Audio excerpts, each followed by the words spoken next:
So, ngayon, ano kasi na ba? 5:25 ng madaling araw. So, nagbukas na kami ng tindahan.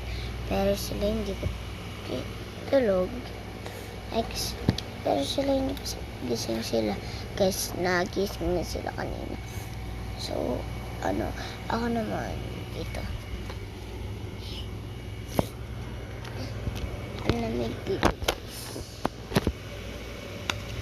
So, ito yung share ko ng Christmas party namin ng grade 1. So, ngayon grade 2 na ako. Hindi na siya gumagana pag may pinaparas ko ng dyan.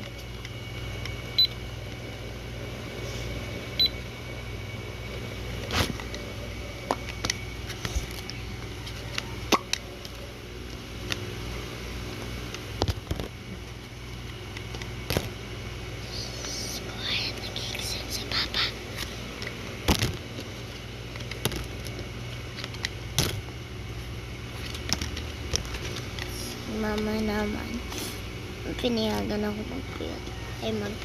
Anong nag-ganito.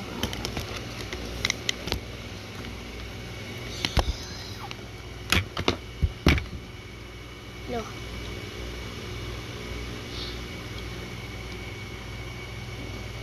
That's it.